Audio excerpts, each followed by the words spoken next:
Introducción. El siguiente libro breve analiza la importancia de adherirse a las enseñanzas del Sagrado Corán y las tradiciones del santo profeta Muhammad.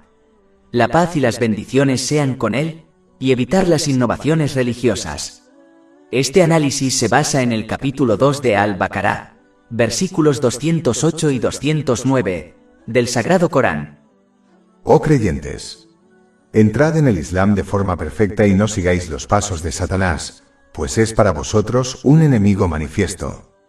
Pero si os desviáis después de haber recibido pruebas claras, sabed que Dios es poderoso y sabio. La implementación de las lecciones analizadas ayudará a adoptar características positivas, lo que conduce a la paz mental y física. Orientación vs Innovaciones. Capítulo 2 Al-Baqarah, versos 208-209. Oh creyentes, entrad en el Islam de manera perfecta y no sigáis los pasos de Satanás. En verdad, él es para vosotros un enemigo manifiesto.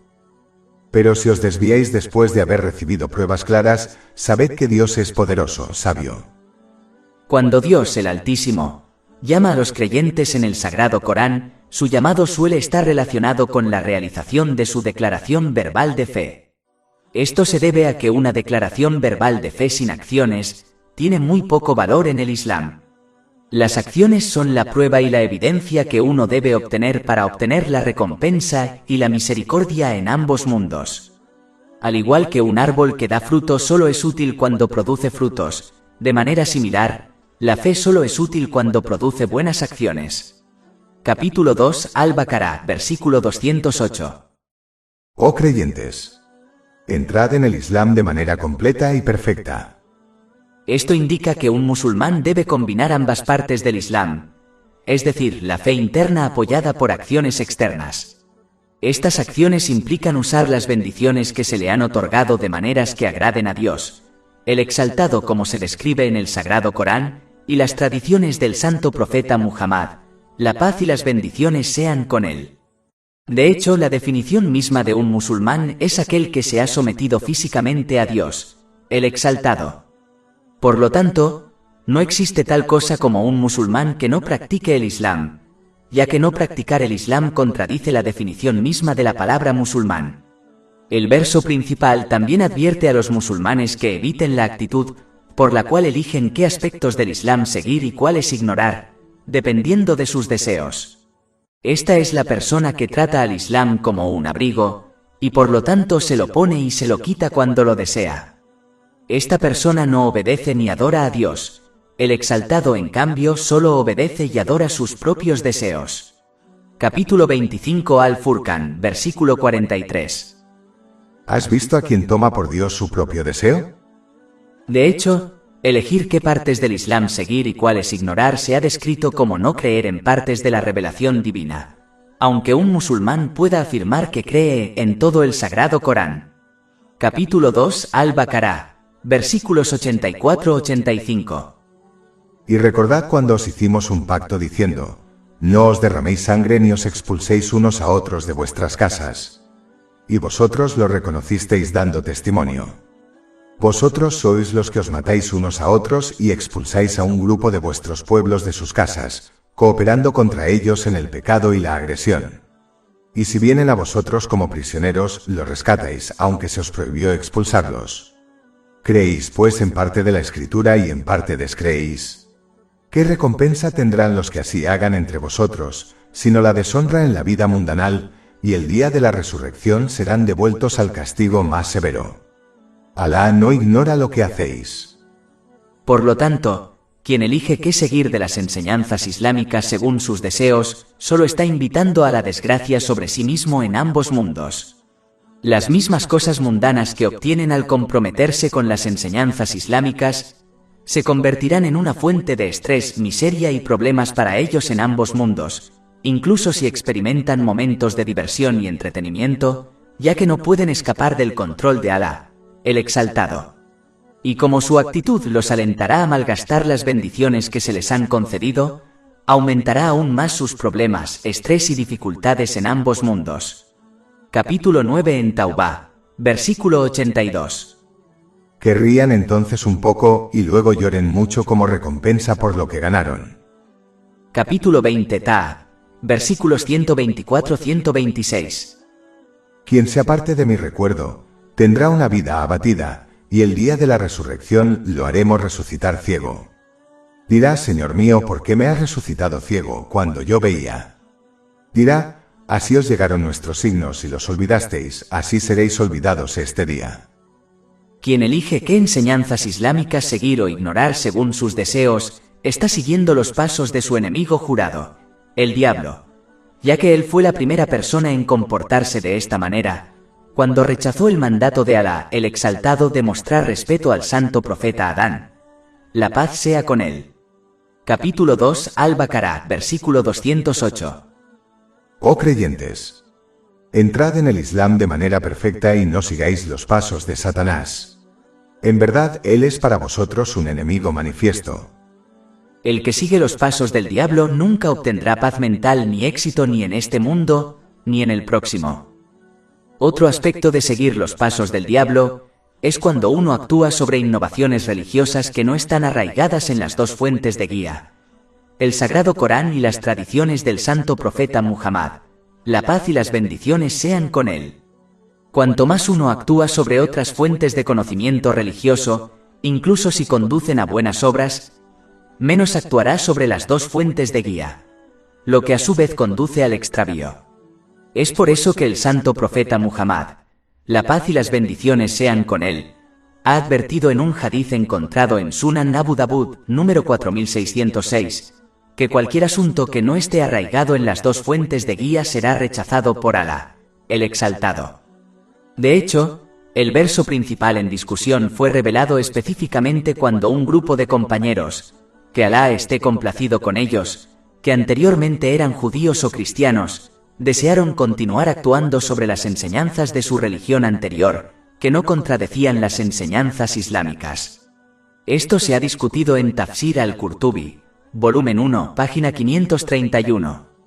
Además, cuanto más se actúa sobre otras fuentes de conocimiento religioso, más se comenzará a actuar sobre cosas que contradicen las enseñanzas del Islam. Así es como el diablo lleva a la gente por el mal camino, paso a paso. Por ejemplo, a una persona que enfrenta dificultades, se le aconsejará que realice ciertos ejercicios espirituales que contradicen y desafían las enseñanzas del Islam.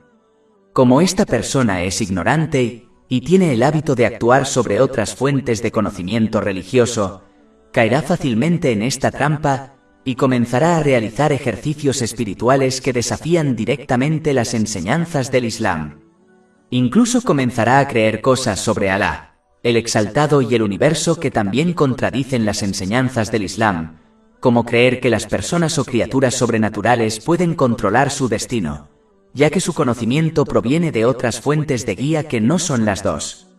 Algunas de estas prácticas y creencias equivocadas son una clara incredulidad, como la práctica de la magia negra. Capítulo 2 Al-Baqarah, versículo 102. No fue Salomón quien descreyó, sino los demonios que descreyeron, enseñando a la gente la magia y lo que fue revelado a los dos ángeles en Babilonia, Harut y Marut. Pero ellos, es decir, los dos ángeles, no enseñan a nadie a menos que digan: somos una prueba, así que no descreéis practicando la magia. Por lo tanto, un musulmán puede perder su fe sin siquiera darse cuenta, ya que tiene el hábito de actuar según otras fuentes de conocimiento religioso. Por eso, actuar según innovaciones religiosas que no están arraigadas en las dos fuentes de guía es seguir los pasos del diablo. Capítulo 2 Al-Baqarah, versículo 208. Oh creyentes, entrad en el Islam de manera perfecta y no sigáis los pasos de Satanás. En verdad, él es para vosotros un enemigo manifiesto. Como se indica en el versículo 209, la clave para evitar seguir los pasos del diablo es aprender y actuar según el Sagrado Corán y las tradiciones del santo profeta Muhammad. La paz y las bendiciones sean con él. Cuanto más hagamos esto, más utilizaremos las bendiciones que nos han sido otorgadas de maneras que agraden a Dios, el exaltado. Esto nos protege del diablo y nos da paz mental en ambos mundos. Capítulo 15 Al-Hijr, versículo 42. En verdad, no tendréis autoridad sobre mis siervos, excepto sobre aquellos que os sigan de entre los extraviados. Y el capítulo 16 An-Nal, versículo 97. Quien quiera que obre rectamente, sea hombre o mujer, siendo creyente, ciertamente le haremos vivir una vida recta y le daremos su recompensa, en la otra vida, conforme a lo mejor de lo que solía hacer. Y el capítulo 5 Al-Maida, versículos 15 a 16. Os ha llegado de Alá una luz y un libro claro, con el que Alá guía a quienes buscan su complacencia hacia el camino de la paz. Los saca de las tinieblas hacia la luz con su permiso, y los dirige hacia un camino recto. Y el capítulo 2 Al-Baqará, versículo 209. Pero si os desviáis después de haber recibido pruebas claras. Por lo tanto, nadie tiene excusas, ya que las pruebas claras del Sagrado Corán y las tradiciones del Santo Profeta Muhammad, la paz y las bendiciones sean con él, han sido otorgadas a la humanidad y son, en esta época, fácilmente accesibles para la mayoría de las personas. Quien ignora el aprendizaje y la acción según las enseñanzas islámicas, no escapará del poder de Alá, el Exaltado, y enfrentará las consecuencias de su elección y acciones en ambos mundos. Esta es una de las principales razones por las que muchos musulmanes no logran obtener la paz mental, ya que no aprenden ni actúan según las enseñanzas islámicas, para usar las bendiciones que se les han otorgado de maneras que agraden a Alá, el Exaltado. Como Alá el Exaltado controla sus corazones espirituales, la morada de la paz mental nunca encontrarán la paz mental. Capítulo 53 An-Najm, versículo 43. Y es él quien hace reír y llorar. Y el capítulo 2 Al-Baqará, versículo 209. Pero si os desviáis después de haberos llegado pruebas claras, sabed que Dios es poderoso. Pero como Alá, el Exaltado, también es sabio, solo Él puede proporcionar el código de conducta necesario para que las personas logren protección contra el diablo y sus muchas trampas, para que puedan obtener paz mental. Este código de conducta se basa en las enseñanzas del Sagrado Corán y las tradiciones del Santo Profeta Muhammad. La paz y las bendiciones sean con él. Por lo tanto, uno debe comportarse como un paciente sabio que acepta y actúa según el consejo médico de su médico, ya que sabe que es lo mejor para su bienestar mental y físico, incluso aunque se le prescriban medicinas amargas y un plan de dieta estricto. Pero en este caso, un médico humano puede cometer errores, mientras que Alá, el Exaltado, es sabio, y aceptar y actuar según lo que él ha prescrito solo conducirá a la paz mental y al éxito en ambos mundos. Capítulo 2 Al-Baqará, versículo 209. Pero si os desviáis después de haber recibido pruebas claras, sabed que Dios es poderoso, sabio. Y el capítulo 10 Yunus, versículo 57. Oh hombres, os ha llegado de parte de vuestro Señor la instrucción y la curación de lo que hay en los pechos, así como la guía y la misericordia para los creyentes. Más de 400 libros electrónicos, audiolibros, infografías, podcasts y blogs gratuitos disponibles en nuestro sitio web www.shaikpod.com.